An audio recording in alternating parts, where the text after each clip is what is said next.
this should be information that underlines what we need to do to move this country forward. Hello, everybody. It's David Leis, your proud host of Leaders on the Frontier, and a warm welcome to everyone for joining us. We're so glad you could do that on this day, January 29, 2026, the year of our Lord. We've got a big agenda today, and I'm really looking forward to it because it's a significant victory that we've heard about this past week, namely the declaration by an appeal court federally that the invocation of the Emergencies Measures Act in 2022 was illegal. So we're going to break down those issues and take that on. But in the meantime, as our audience comes onto the program, we're so grateful for you, our audience, for your comments and participation. We do appreciate your questions that are thoughtful, and frankly, we think we're pretty lucky to have you as our audience. And we get a lot of terrific questions, but also comments by the thousands. And so, for example, great panel discussion. Wish all Canadians would listen to your common sense and understanding. And that's from Sandy Wong. Thank you, Sandy. These two guys are doing what the CBC is supposed to do. And that is from Cat V. And I think that's in reference to a discussion with the Honorable Dan Mateague as we talk about Canada's in trouble, as we look at the significance of the change in leadership in Venezuela and what that means for energy flowing into the United States. As, of course, most people know that our primary customer for energy in Canada is the United States. So what is that going to impact us as Canadians? Also, other comments, very interesting indeed, very knowledgeable guests. Thank you so much, gentlemen. And that's from Ludus Velasco, and I apologize about my pronunciation.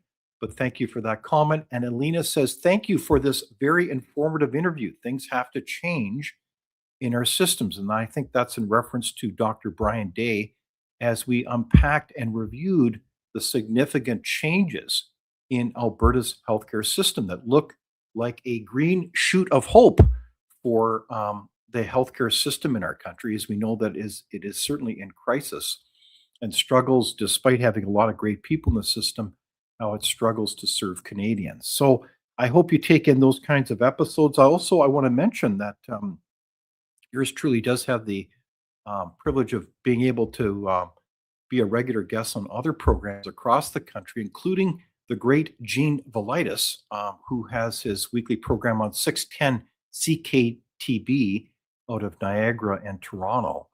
This program is at 11:15 a.m. Eastern Standard Time. So if you want to get your continued fill on policy talk and what's going on in our country, please take note of that. Gene is a great host, and it's an honor to be part of that community. So we've got a lot of news headlines, and I wanted to just make a few comments about them before we get to our incredible star panel here as we talk about the Emergencies Measures Act. And one of which is, you may notice in the news, there's a lot of he said, she said stuff between our prime minister and also the president of the United States. We notice that the prime minister sticks by his words. He refutes the U.S. claim, namely the Secretary of Commerce, Scott Bessent, that he walked his Davos speech back, where he talks about, what to do about being a middle power and what does this mean. It's kind of been taken as as very much criticisms of the United States. And we all know that relationship between Canada and the United States is strategically very important, as some 75% plus of our trade goes to the United States. So we are very interdependent, although we're very much the minority player, as they say. So that relationship is being tested. And so let's keep our fingers crossed as that comes together. In the meantime, affordability remains a big theme as the federal government weighs in on all kinds of ideas or actions to somehow mitigate the expense that many Canadians are feeling, the precarity, if you will. So they've introduced a GST credit. This tweak is designed to send checks to several million Canadians and help improve the so-called affordability. What do you think about that? Is that tinkering, or is it going to make a big difference? What are your thoughts? We also have a little win in terms of a bill that our guests on the panel are very familiar with, namely Bill C9, concerned that this would further clamp down on freedom of speech in this country. So the government decided to halt under committee that passage of that bill. And so we'll certainly talk with the panel and ask them what their thoughts are about that. And that's according to the Western Standard. I also want to mention that a story came out this week in terms of information about the amount of money that is being spent on migrants that are coming to this country. And this is according to BlockLock's reporters that almost $900 million is going for migrant Medicare. This is for free counseling, nursing, home visits, transportation, eyeglasses, and other supplemental health services for illegal immigrants and refugee claimants that cost a lot of money, according to records released by the government this week. 6.5 million Canadians, meanwhile, do not have a family doctor. And speaking of the economy and trade deals, both with China and also another key countries on the horizon for the federal government, is an initiative to make a trade agreement with India. Obviously, India is a significant economic superpower, and Canada aims to boost its oil and gas exports to India as relations thaw from a very rocky relationship with India. What do you think about that? Is that going to hopefully result in good things for our economy and Canadians? In the meanwhile, I did want to highlight an interesting story this past week where Francis Whittleson, a senior fellow at Frontier and also a real leader in trying to call out what is the information regarding many issues, including so-called mass grave claims. She attended a number of universities across the country, including UBC, the University of British Columbia, this past week. And there were a number of protesters that came out contradicting those facts and saying, no, we don't believe them, and that it's not even appropriate to have her and other leaders questioning that narrative. So what do you think about that? What does that say about universities today? And quickly, I wanted to also highlight that there is a tragic story in Winnipeg where you have confirmation, according to the Winnipeg Free Press and information from the city, that some 543 calls have had a Winnipeg emergency crews have responded to over the past year, to over 543 encampment fire calls last year alone. That's just the tip of the iceberg. So you can see how emergency crews are very busy as crews respond to an average of 1.5 calls a day. That was in 2025. What does this mean? We also have some other tragic stories. This just broke this morning of a significant shooting in a northern Cree nation, as that nation is under lockdown with 2 men dead. So let's certainly think of that nation in our thoughts as another First Nation struggles with that kind of challenges. Well, so there's a lot of news in this country, and we hope that your head isn't spinning as much as mine, but I do know that these stories do matter to the state of our country, and we want to talk about the policy issues that we face in this country and the solutions. So it's a pleasure of mine to set the stage a little bit for this discussion. We heard that about an appeals court decision, and so that's our first on our agenda. How did this happen? What happened in terms of the facts and the evidence? The Emergencies Measures Act was designed in a certain way. So we're going to, with the help of our experts, understand the nature of this legal decision and why it matters from a policy point of view, and what does this mean for Canadians. So that's our mini agenda today, but it is a big agenda. So with me today on our panel is I think an A-team of guests. We have Josh Dehaas, who is legal counsel for the Canadian Constitution Foundation. We also have Bruce Pardy, who's a senior executive director of Rights Group, and he's also, you see him frequently across the country and speaking on a variety of issues as well. Welcome, Bruce. And then, of course, we have Ray McGinnis, who's a best-selling author. He's a senior fellow with Frontier as well. Ray has written the book called Unjustified about the inquiry that upheld, interesting enough, the Emergencies Act, how it was used illegally. So welcome, gentlemen. It's great to see you, Josh, Bruce, and Ray. We're glad to see you. Thanks, David. Start Thank you. with, well, it's a pleasure to see you because I know that we've known each other over the years, and you've seen this incredible story unfold since 2022, and the world was shook. It was really remarkable as I spoke with so many people around the world, including Canadians, who saw the truckers' convoy emerge and end up in Ottawa. You've got a lot of really hard to believe images. They seem like bad dreams in retrospect. And it's hard to believe that the Emergencies Measures Act was invoked. It was supposedly an act that was adopted many years ago for very unusual circumstances. And the protesters came together. They were peaceful protesters who reacted to a very specific mandate, namely a health mandate for independent truckers in their vehicles, where they would spend most of their time, that really had some pretty onerous conditions on them.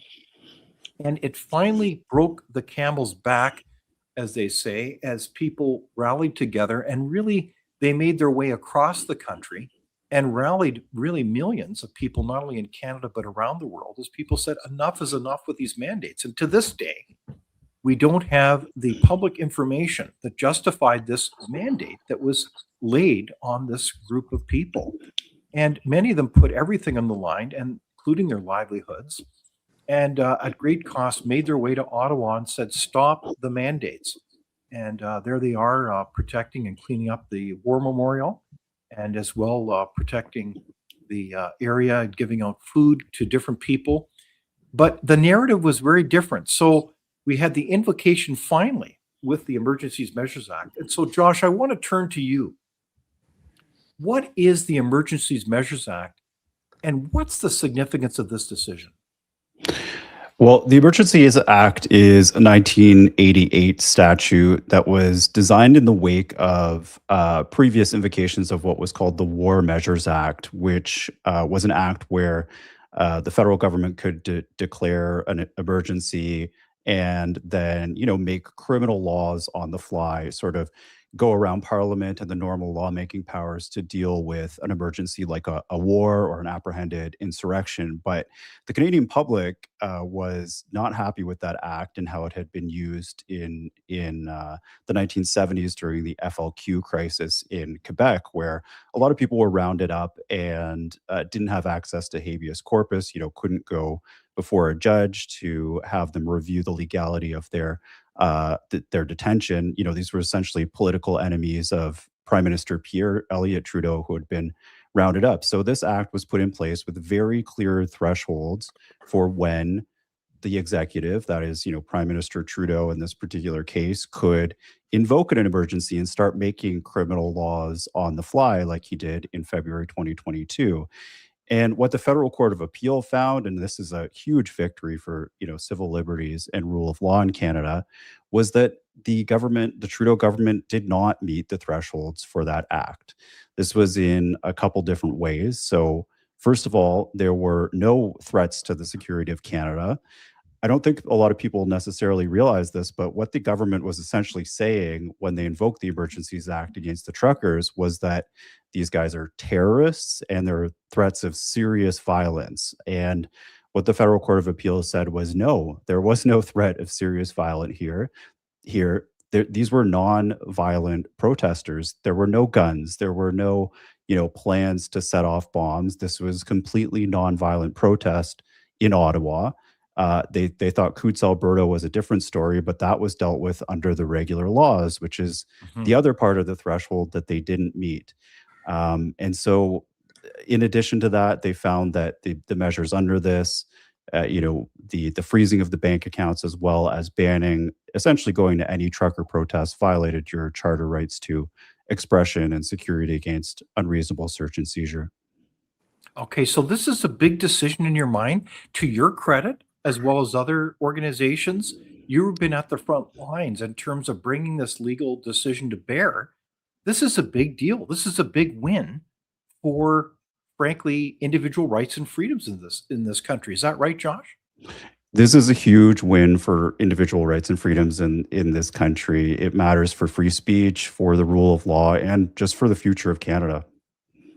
All right. So there you have it from Josh Dehaas from the Foundation for Constitutional Rights and Freedoms. We're really glad that you were involved as a leader in that, and commend your organization as well as the Justice Center and so many others. So thank you.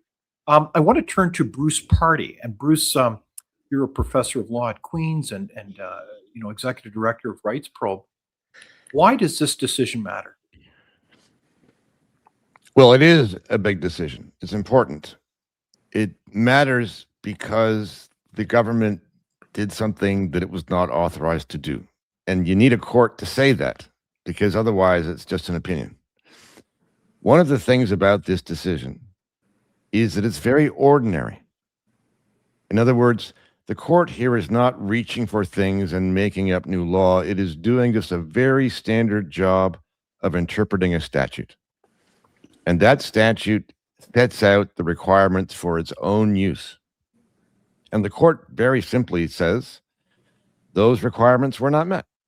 And so therefore, the statute did not give authority to do what you did. And yes, the court goes on to talk about the breach of the charter by the regulations made under the act. But the first part is simply statutory. So the good thing is this is straight up decision, and it gives a good result. It wraps the knuckles of the government for doing what it did. There is another side to this in this sense. There are some implications of this, and so people may hear about this decision and think, oh, well, that's good because the government is not constitutionally allowed to invoke an Emergencies Act. And that is not what this case says. So sorry, can you repeat that, Bruce? Yes, I want to make sure I understand you. This is all based upon what the statute itself says. The predecessor, the War Measures Act that Josh referred to, basically had no requirements other than the exercise of government discretion. They could use the act if they thought it was proper. The consensus afterwards was that the War Measures Act had been misused. And so the Emergencies Act, passed in 1988, was a response to that. Let's put more restrictions, more limitations on the use of this act, so they put on all these requirements. Now, that was a parliamentary legislative choice. And that's good. It's very good that those limitations are in there. But the implication also is this, that if Parliament in the future chooses differently, they could pass another statute, or for that matter, amend this one to take some of those requirements away. We are not talking about constitutional limitations. We are talking about statutory requirements. Statutory requirements are good. They're there. I'm glad the court recognized them and enforced them. However, they are not constitutional limitations, and a future parliament could get around those simply by amending the act. So to be clear, Bruce, does that concern you? Well, it does. It does in this sense, because we have seen other kinds of statutes on other topics, bills presently before Parliament, that do give the government a great deal of unilateral power to do things that, in my opinion, they should not be doing. So, for example, in Bill C-8, they are going to be given the power to decide that you are not allowed to have internet services anymore, and to do so not because there's any crime been committed, just because that they think that you're a threat. And so, if you had that kind of philosophy behind future amendments to this act, you could end up with a situation that was closer to the old War Measures Act than it is to the present Emergencies Act.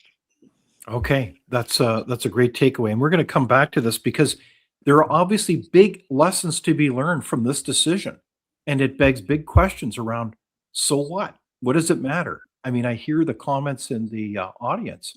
One of them is, I believe it's, there is no accountability in a widely corrupt system. And I mean, I think that's one of the questions is, will there be any accountability out of this? So I want to turn to Ray McGinnis on your perspective. And you've researched initially, going back a few years ago, something that I think probably confused a lot of people because there was obviously two key judicial decisions. One was made by Justice Mosley, and then more recently by the appeals court, both finding that the invocation of the act was illegal.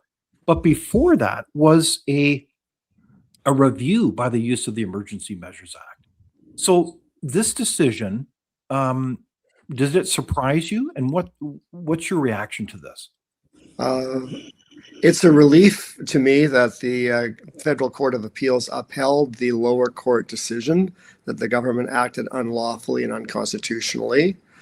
And I think that there's a thread in the Public Order Emergency Commission report under Justice Paul Rouleau that's consistent with the Attorney General of Canada's arguments before the Federal Court of Appeal as to why the government was justified in invoking the Emergencies Act. In the POEC report, Justice Rouleau said things like that serious violence didn't need to be criminal violence. Nobody had to sock anybody in the jaw, or kick anyone in the shins, or break a storefront window.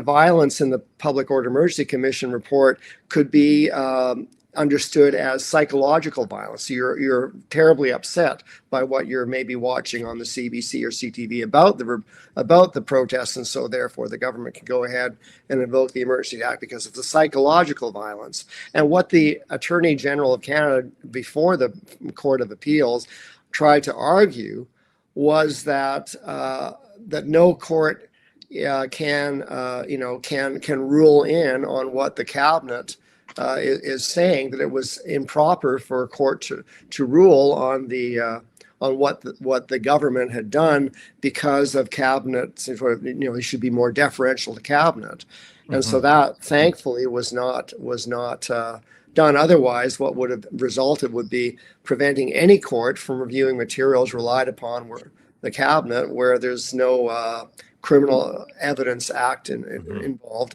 and also the whole idea of what the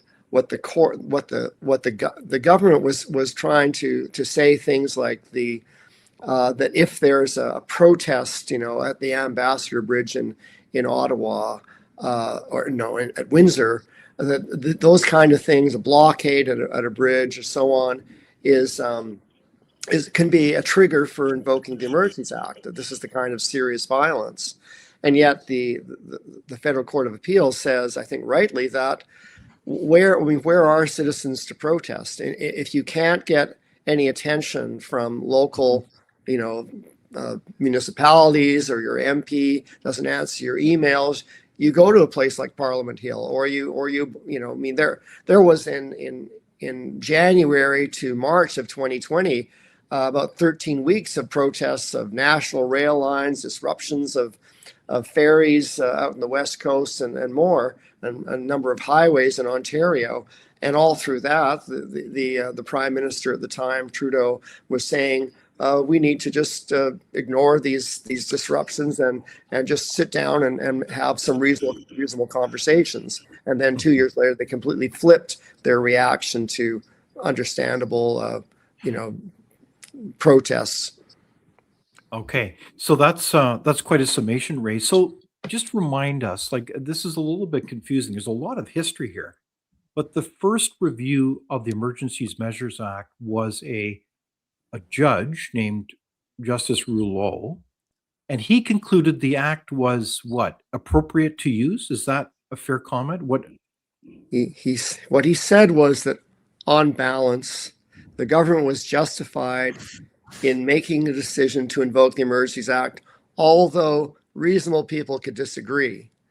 And Okay. I mean, he says things like that. He says he deals with things like, maybe before you invoke the Emergencies Act, perhaps you could call in the military. And the way he deals with that in the Public Order Emergency Commission report is to say, back in 1988, the military was in such a state, but that was then, this is now. But he doesn't in the reports give any reasons why the military wouldn't be in a position if called forth to Ottawa to deal with the protest. So there's a way in which they kind of vaguely smooth over things and then hope that people won't notice that there's a problem with the argument. Yeah. Okay. So to be clear, Rouleau gave basically a kind of a grayer answer, saying you could argue both sides, and ended up saying that the invocation was somehow appropriate anyways. And then we get to Justice Mosley, and I have had the pleasure of reading that decision. I haven't read the entire decision, most recently from the federal court. But Josh, as you look at this in retrospect, doesn't all these decisions make a mockery in so to speak, of the Rouleau decision? Because it never met any tests of the act whatsoever. I mean, it is almost absurd now looking back at this, isn't it? Yeah, I think particularly as Ray mentioned, the idea that there were threats of serious violence because people were standing and blockading a bridge, which was dealt with by the time the Emergencies Act came into force, or as Christopher Freeland put out there, which is that economic disruption or risk that trade might not flow as easily counted as serious violence. No, what the act talks about is very specific. It refers to another act called the CSIS Act, and threats to the security of Canada. And the one that they chose was essentially terrorism. You don't suspend all the normal laws and give yourself the power to just freeze bank accounts and ban protests because you think there might be some trade disrupted. So I think Rouleau was clearly wrong. He did say, as Ray mentioned, that this was not an easy call for him, but the courts, both of them, didn't have any trouble finding that the government did not follow Parliament's act here and that this did violate charter rights as a result. All right. So why the heck did it take so long, so many years now, to come to this kind of decision? Like, if I'm a layperson looking at this, Josh, why has it taken so long to come to this decision? I mean, as I look at the Emergencies Measures Act, I don't know how anyone, as an advisor in Ottawa, would have even recommended the invocation of this act when you could have just met with the protesters. As a former elected official, I don't know how you wouldn't go out and just meet with them and have a conversation and listen. I mean, it's not like they were asking for, I mean, I know you can't just generalize. There is some people who said some silly things like the government's going to resign and all this. But that's their opinion. That's their right to do so. But to sit down and listen to them, it seems to me that in retrospect, there was an effort to demonize them from beginning, even before they even reached in Ottawa. I mean, like the CBC reference to, wow, this could be possibly a Russian-funded operation. I mean, this is bizarre. These are your fellow citizens. And so my question is, why did it take so long, Josh, for us to arrive at this decision, which all seems like common sense in retrospect? Yeah, it just takes the courts a long time to do anything these days. It's a really big problem for rule of law in Canada. Things happen in the United States that are important, and the Supreme Court will make a decision within a few weeks or a month. And Canada is just not a serious country in that regard sometimes. But at least we got the decision now, and genuine emergencies and potential emergencies don't come around that often. So this is a good decision that will stand for a very long time at least. Okay, so we celebrate the decision. In the meantime, Bruce Pardy, what are your thoughts? Why did we have to go through these machinations, and what really happened here? Was it a legal question, or was something else going on? Well, keep in mind though that we might not be at the end of the road yet. I mean, there's still the possibility that the government will appeal this to the Supreme Court of Canada. And if that is the case, then we'll have to wait more time to find out what the end of the road actually looks like. And there are lots of interesting curves that might be ahead on that account. But let's just go back for a moment to the commission. I don't want people to be left with the impression that the commission report was an actual legal decision, because it was not. That's not actually it. It looked like a court. It looked like there were witnesses, and there were witnesses giving evidence and being cross-examined and so on. And he gave a decision that looked like a legal decision, but it's actually not. It's designed to look like it is, but it's not. So anything. So it was really not. And I'm not trying to put words in your mouth, but the Rouleau process was more theater. Is that a fair comment? It's theater. It's ritual. It's designed to look as though there is accountability when the process provides none. Right now, I don't mean it was valueless. I mean, it was very interesting to see the witnesses on the stand. For example, the acting police chief, the Ottawa police chief, at one point was going on about the violence and the threat of violence posed by the truckers. And on cross-examination, he was asked, well, what violence are you talking about? And he says, well, I don't mean violence. I mean, I'm paraphrasing here. I don't mean violence. I mean the violence of how people felt. Like, no, there were. He admits there's no criminal code kind of serious violence. There's just, the violence of an ideological, expression of views. So it was very interesting to hear the people who are, on the scene trying to make decisions about what they were thinking and what the government was thinking at the time. So it's not like there is no value in it, but it is still a ritual. It's still a pretend legal process, whereas this is the real thing. So we have a good decision here. It still might be appealed. To wait and see. But people are asking, given the fact that the Emergencies Act has been found to be unlawfully invoked, why aren't people being arrested? Right? And the answer is because it's not a criminal offense. The fact that the government overreached on its authority under the statute has been judicially reviewed now in a courtroom, but that does not mean that the actors involved have committed an offense, I'm afraid. I mean, the prospect for accountability in the personal sense, as in, who are the individuals who decided to do this, and who are the individuals that gave advice that they could do so, and so on, that is not likely to happen. Once the Supreme Court of Canada weighs in on this, if they're asked to, that may well be the end of the road, except for any civil suits that people who were directly affected by the regulations might bring. But otherwise, there's not going to be anything like, criminal convictions that follow from this. Okay. Well, this is a serious decision, and yet it doesn't seem to have serious consequences. So I guess the idea is that in our country, the decision is there for everyone to see. And it is there now for the, quote, government of the day, which has kind of moved on. Or has it? I guess that's another sub-question. Where is there any hope for accountability here, Bruce? Is there an easy answer to that? Well, the accountability here will be essentially political, I'm afraid.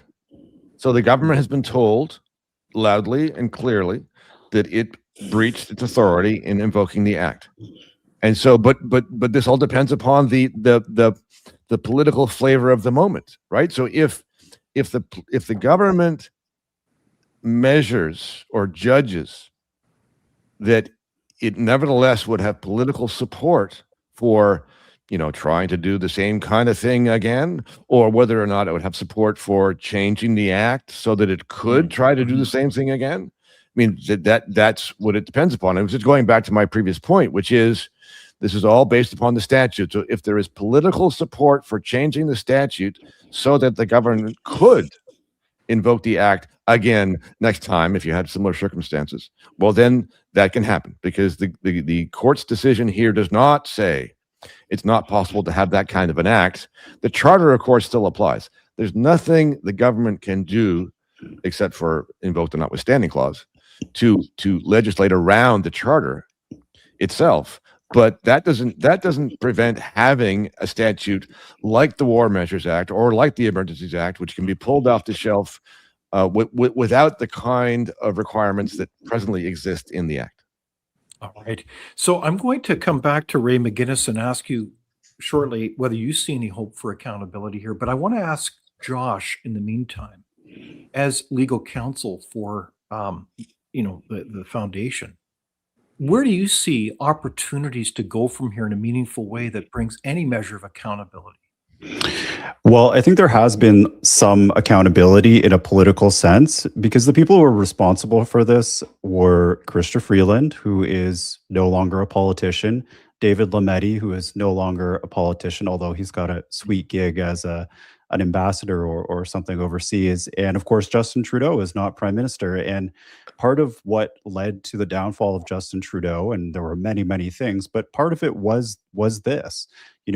You pointed out, David, he could have done what a prime minister is supposed to do and listen to Canadians about their concerns over vaccine mandates. But instead, he called them nasty names on television and suggested that they're insurrectionists and all of that. So there are some political consequences here already. The interesting question is whether there will be any political consequences for Prime Minister Mark Carney, because he was actually the person writing in the Globe and Mail about a week before this that this was an occupation and an insurrection, and suggesting these people are seditious. And so now he's the guy who has the decision about whether to accept what the courts have said here or to try and push the issue by appealing to the Supreme Court or changing the Emergencies Act, as Bruce suggests as a possibility.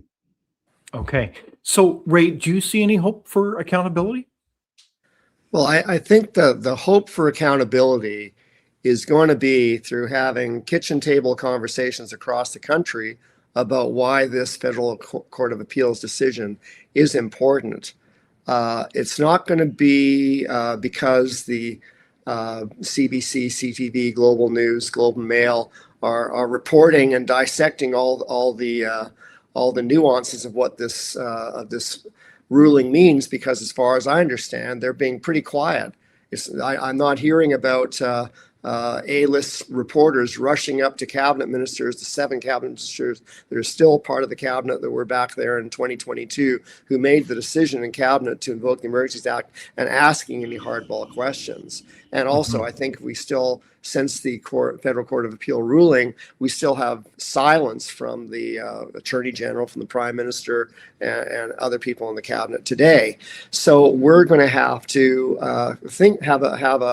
have conversations amongst each other, maybe have town halls at a grassroots level to say, let's look at this. Let's understand that the Attorney General of Canada believed that the concept of bodily harm had no application in the Emergencies Act, or not even in the CSIS Act, and that serious violence to the Attorney General of Canada before the Federal Court of Appeal meant, to paraphrase what the Federal Court of Appeal said in the ruling, means something more minor forms of violence like throwing tomatoes at politicians. I mean, that cannot be the basis, throwing tomatoes at politicians, hypothetically, or people feeling emotionally overwrought because of what they're watching on TV, on the nightly news, cannot be the basis for invoking the Emergencies Act. And I think that we're going to have to do a slow grind to try and widen the conversation across a wider swath of the public, so that people understand why this is such an important. I think the hope is we still have free speech. We're still able to have conversations as we are on this podcast and other places. So let's exercise our right to engage in a feisty conversation, and let's have it keep on going until we get some results, political results, maybe at the ballot box. Well said, Ray.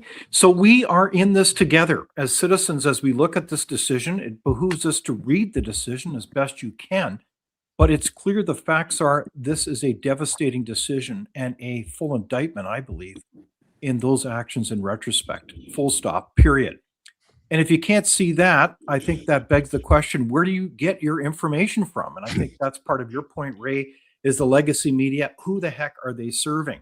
And this is one of the big seminal issues in this country right now. But we do know this, that in order for this country to succeed, we need a strong commitment to the rule of law. We need a strong commitment to property rights and limited government, a commitment to merit, to trust. And this decision further begs the question, where are our governments in terms of serving this people? And are they trustworthy? So these are hard decisions that relate to policy, and they are difficult issues that we have to grapple with as a country. And so my question is this, Bruce Pardy, as we look at where we're at as this country moves towards 2026, how does this relate to the myriad of other things that are going on? Like Bill, what is it called? Oh yeah, C9 and the Online Harms Act and the whole concerns and issues regarding property rights and freedoms. I mean, there's a lot of challenges we face. Is this not just another symptom that our country is taking these traditions of rights and freedoms for granted, and we just don't get it? Absolutely. No question about it. This is just one piece of a large puzzle, and the theme is that the government's job is to manage its people, and the taking of the Emergencies Act off the shelf was just one instance of the government believing that that's what its job is. But the bills that you are alluding to, and there's a whole series of them about speech and about internet and about national projects and about borders and about all kinds of things, all carry that theme. That is, the statutes delegate authority to cabinet, to the prime minister, to the minister, or to whoever to make the decisions about what the rules are going to be today. Like, one of the enduring visions of COVID was watching, officials of various kinds, whether it be politicians or public health officials, standing behind a microphone on a Tuesday, telling us all what the rules were going to be tomorrow. Okay, that is not the rule of law. That is managerial government, and that is the place that we have ended up.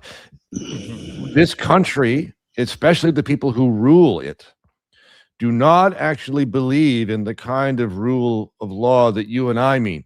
The rule of law that you and I mean means that the laws rule and not the people. Like, the people who are in charge don't get to make up the rules as they go, but that's exactly what is happening. The law that, as established by the legislatures, and don't get me wrong, this is not the executive branch, cabinet, prime minister, whoever, taking power without permission. This is the legislature passing statutes that delegate this kind of control and responsibility to the executive branch, right? And this is one respect in which the Emergencies Act didn't do that. Like, okay, you can do this, but you have to get through these thresholds first. And the Federal Court of Appeal has said, well, actually, you didn't get those thresholds this time. But so that's why I would not be surprised at all if you saw at some point in the future a new iteration of this act to do what these other acts are doing, which is to say, listen, we're going to delegate the power to the cabinet, and they know best, and they'll make the decision, and don't interfere with them, and delegate to them and defer to them, and they're the ones who are supposed to manage this. Okay, so I'm very pleased with the decision, but I am not happy with the direction of the country, and I'm afraid that there was more bad news to come. Okay, so there you have it from Bruce Pardy, underlining that our country's on the wrong track if we look strategically at these other bills. And I think what's interesting is you're underlining the importance that, what is it called again? Oh, the House of Commons, the People's House, given our long Anglo-Saxon tradition of over 1,000 years, going back to Runnymede and the Magna Carta. The people need a voice to make sure that we're not delegating so much darn power to the executive. Is that it, Josh? Oh, I don't think we can hear you. Yeah. Yeah, absolutely, David. That's the problem here. We keep giving too much power to the executive. And look at Parliament this year. How many days did they sit in all of 2025? Justin Trudeau resigned so that they could have a leadership, and we went months without Parliament, and then they decided, oh, we're not going to do a budget, which Parliament's job is to decide whether or not the executive can spend money, and then we went months more without sitting in Parliament. So Parliament needs to reassert itself. People need a voice in Ottawa, or else things like the Emergencies Act invocation are just going to keep happening. Okay, there you go. I'm talking with an incredible panel here, Josh Dehaas, Bruce Pardy, and Ray McGinnis, about this landmark decision of the Federal Appeals Court upholding the decision by Judge Mosley that the invocation, the use of the Emergencies Measures Act was illegal. This is a big decision, so let's pay attention, folks. Appreciate your comments that are coming in fast and furious. Like this program, please share it. If you think this is important for the future of not only yourself, but the future of the next generation, please share it. This is important information, so we really appreciate that. Great panel, as always, from, Zaquez. Thank you very much for those comments and affirmations. So as I look at this, I am also impressed by some a lot of citizens around this country have rallied around the significance of this. And I'm just going to give you one example.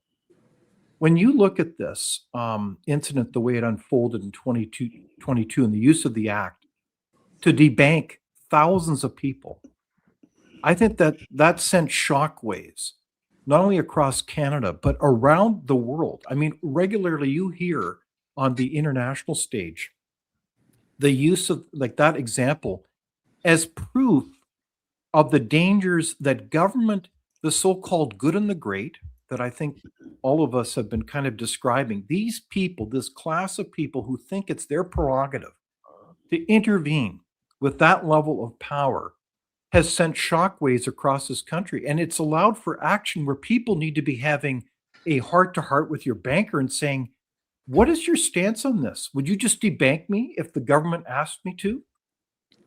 So this is, I think, a key issue as citizens need to speak up, be informed, and act. I mean, otherwise, our country doesn't really come together. So Ray McGinnis, do you see hopes of that as citizens rise up and say, this is just unacceptable?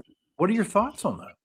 Well, I think the hope is that if we can retain a memory of our current history, current affairs, we can then begin to ask questions with detachment. So when, for example, the Privy Council's memo to the Prime Minister on the day of February 14th, 2022, iterating why they said go ahead and invoke the Emergencies Act, and they're citing things like traffic jams or protesters bringing children to the protest. Now, I'm old enough that I remember as a young child that during the civil rights era in the country to the south of us in the USA, Dr. Martin Luther King, there was a huge children's crusade protest in Birmingham. And that the coverage of that with the children standing up to the police regarding civil rights for African Americans became a cause celeb across all the mainstream media back then. And isn't it wonderful, the children and concern for the children? But it was like, great, this is a sign of, cross-generational objection to the current way that we're running things for African Americans in America. But the government looked at the presence of children who were playing on bouncy castles and with road hockey and building snow sculptures and snow angels and everything, saying, "Oh my gosh, it's the Syrian civil war." So we need to be able to be able to call out this catastrophizing, because otherwise what we have is we have a government that is kind of like virtually like Chicken Little, going the sky is falling at anything. I mean, if they see a hula hoop, it becomes a scary thing. And we need to be able to, wouldn't it be wonderful if instead responsible people in the cabinets, even one person in the cabinet at the time had said, you know what, folks, calm down. This is not an emergency. But we didn't have that. And we need that in the future. So we need to cultivate new leadership where people are not of a catastrophizing bent, that aren't nervous and anxious at every turn, that can ask some sober questions about, is this really a problem?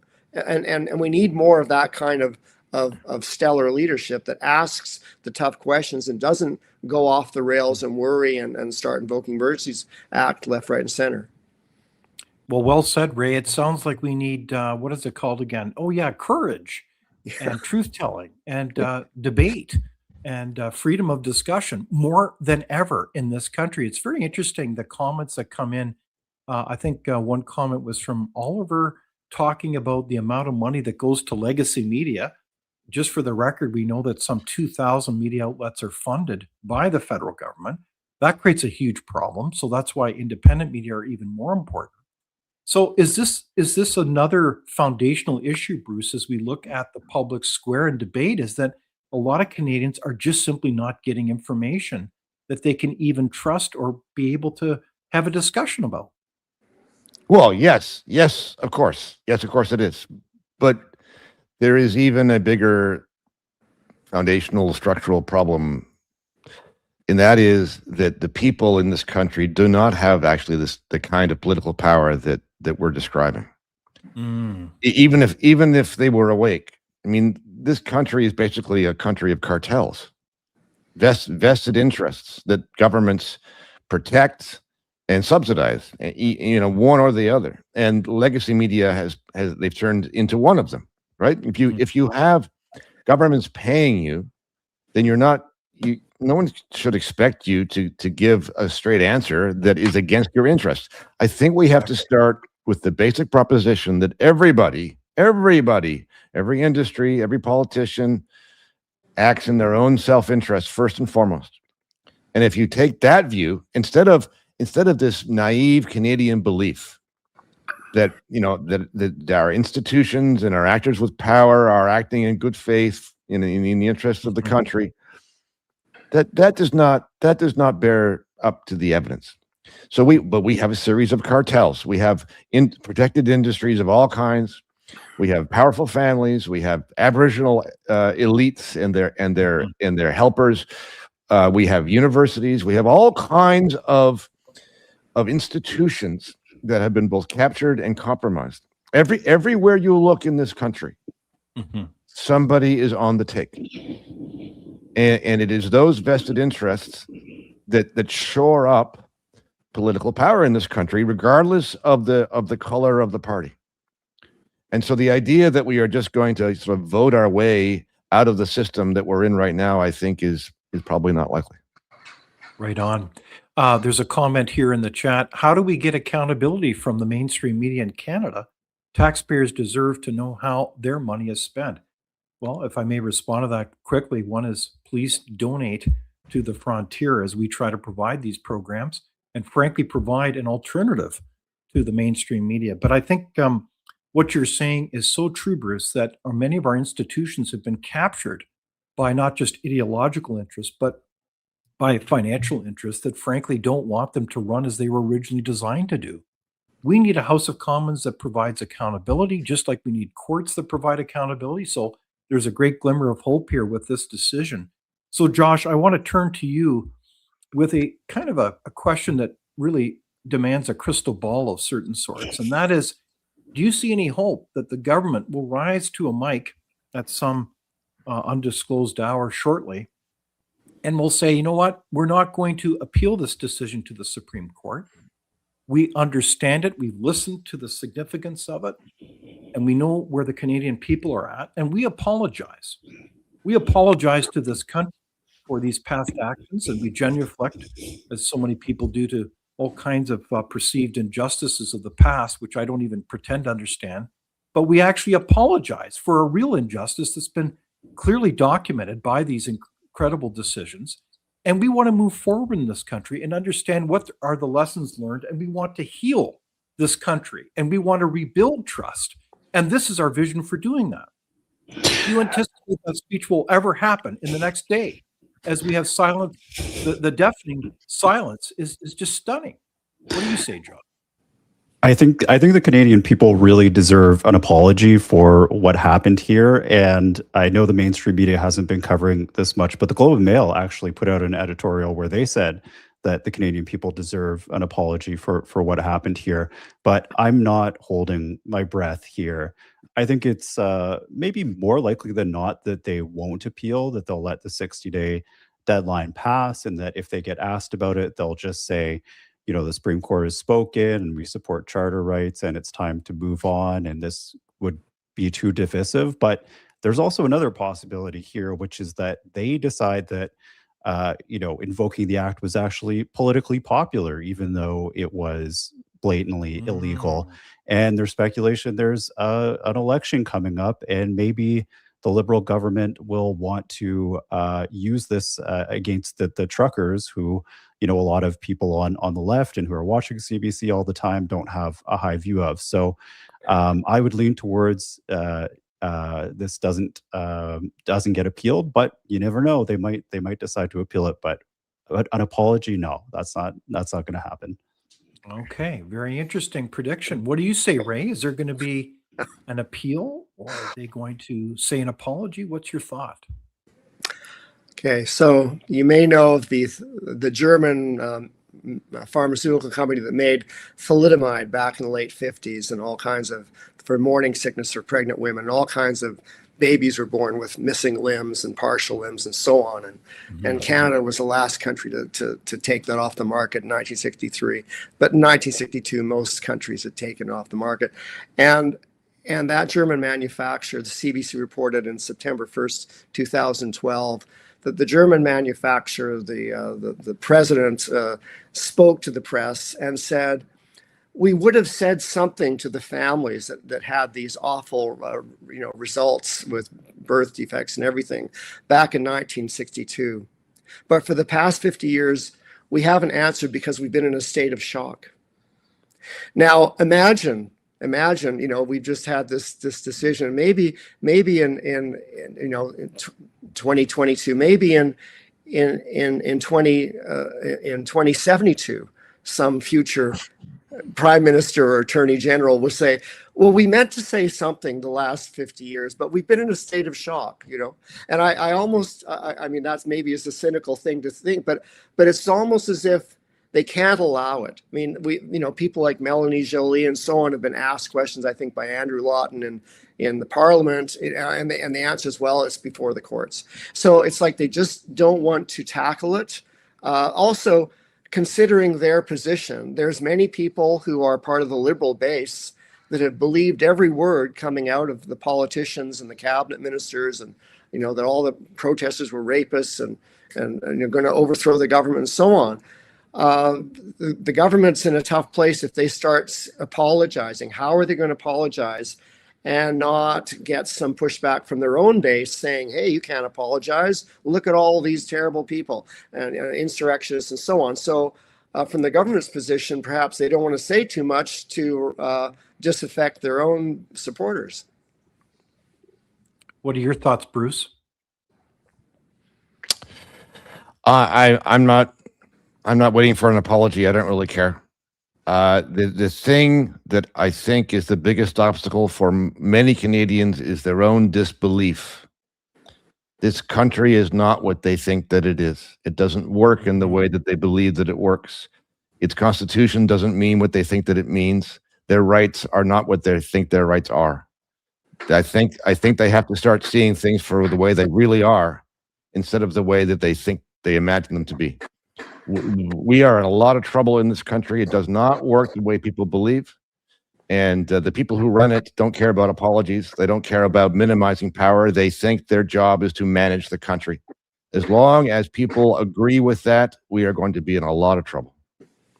Oh my gosh, Bruce, that sounds very provocative. I want to explore that a little bit with you, because it sounds to me that, and I want to put words in your mouth, but that there truly is a class that they believe are, quote, their job is to manage us. And we're kind of down here and they're up here. Is that right? 100%. I think among Western countries, that belief is as strong in Canada as anywhere. I mean, we have reached in the Western Hemisphere a point where I think governments generally believe that is their role, but even more so in Canada than anywhere. I mean, we have peace, order, and good government actually written into our Constitution.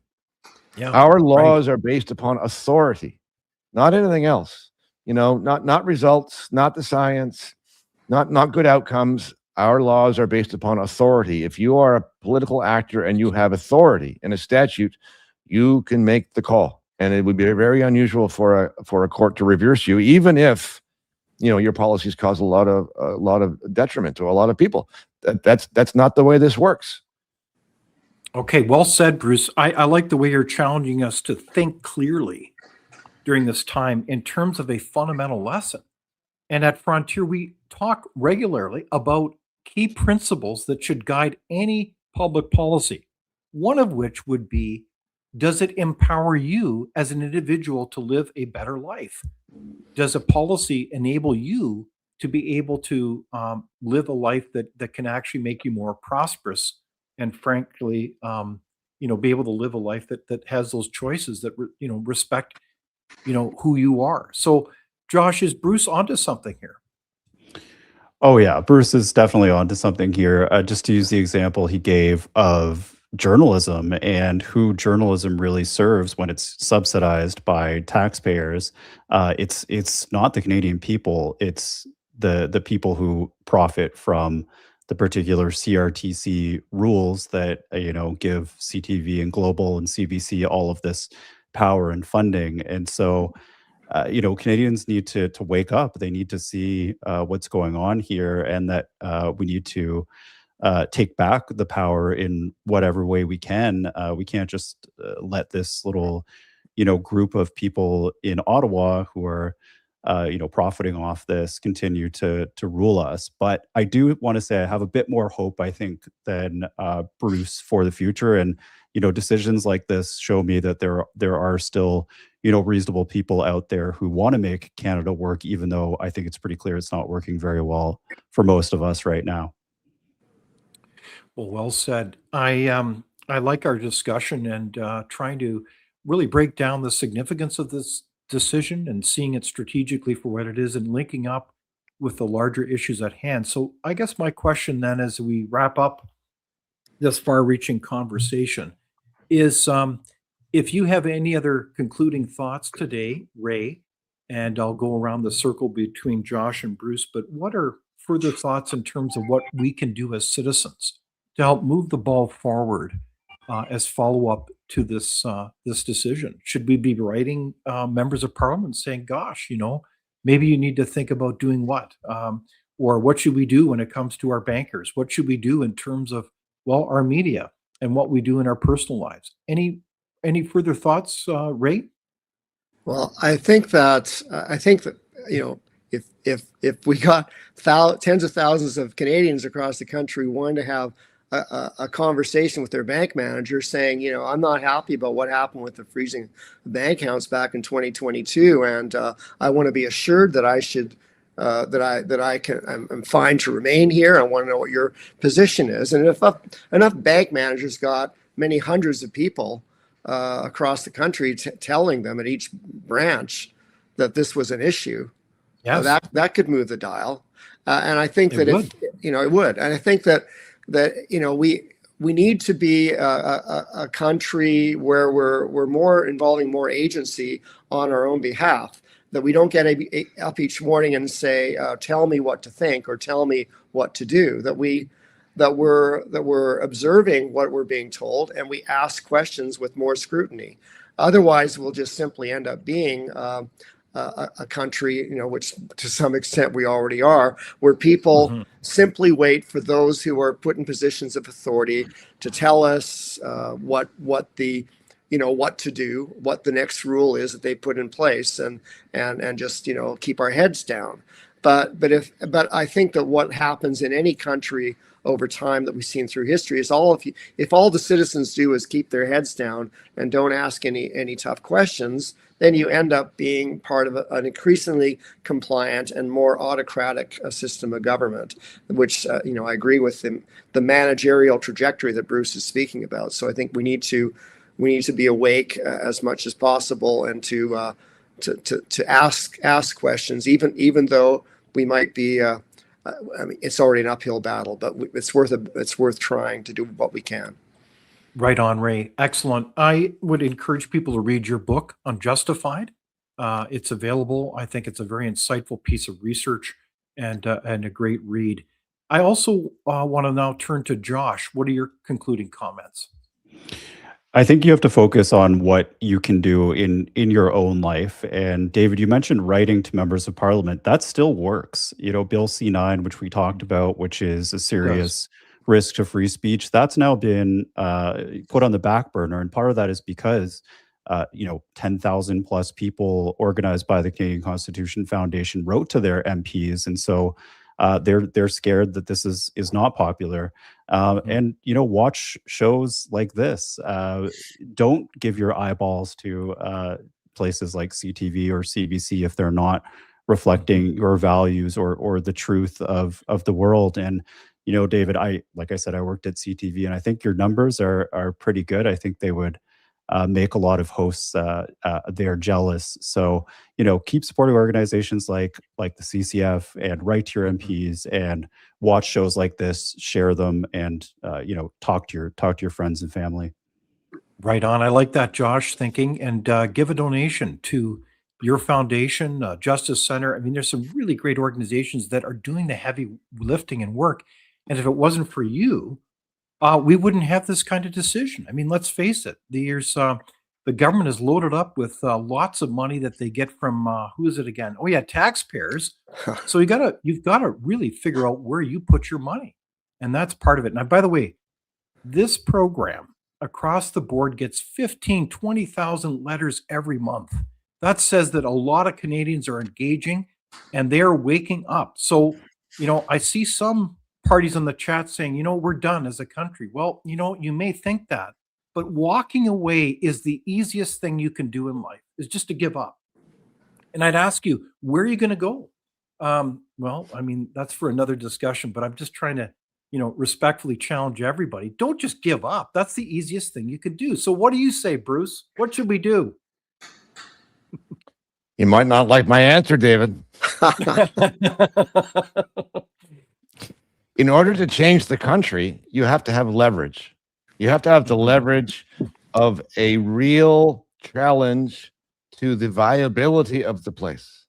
And most of the victories that we have achieved of the past little while are in the margins. They do not strike at the heart of the problem.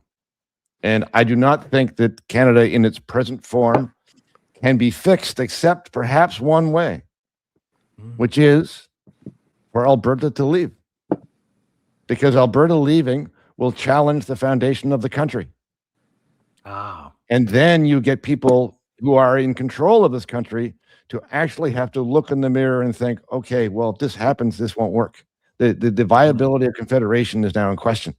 And we're going to have to go back down to the studs and try and regroup. No one's going down to the studs unless there's an actual challenge to the viability of the country. Now, the problem is that Alberta just leaving of it, and keeping everything else the same, it won't do it either, because then you'll have an independent Alberta that is no different than the Canada that it left. And the real challenge for Alberta is not just to leave the Canada that is outside Alberta. It is to purge the Canada that is inside Alberta. And there's an awful lot of Canada inside Alberta. That is going to be the real challenge. Wow. So how's that for a mind-blowing comment today on Leaders on the Frontier? But I like the way you're thinking, Bruce, in the sense that you're challenging us to say, we've got some serious, to use your analogy, renovation work to do to get down to the studs, as you say. Renewal is important now for our country. We know we've got to get our act together in terms of our economy, lower taxes. We've got to be competitive. We've got to open up our natural resource plate. Let's build those pipelines. Let's go. We should be surely the wealthiest, most free nation in the world. And that's really the vision that was for our country. And it's like we just have not fully grown up or realized that vision. It's like we're still teenagers and we've got to move this country forward. So let's go, people. I hope you've enjoyed this conversation as much as I have with Bruce Pardy, Josh Dehaas, as well as Ray McGinnis. You guys are heroes in my book. And I am so grateful that you could join our conversation today. Thanks, David. Thank you. And I am so glad that we had a big audience join us yet again here on Leaders on the Frontier. And be sure to, share this audience. I want to encourage every one of you. A comment today says, thanks, folks. You guys rock. And Victoria BC says, love it. So we really appreciate you as our audience for joining us. And we wish you as citizens of this incredible country all the best. And we'll see you next week at the same time and same place on Thursday. So have a terrific day. Here at Frontier, we don't receive any government funding. We are nonpartisan and we work for you. Find out more and support this important work by visiting fcpp.org today.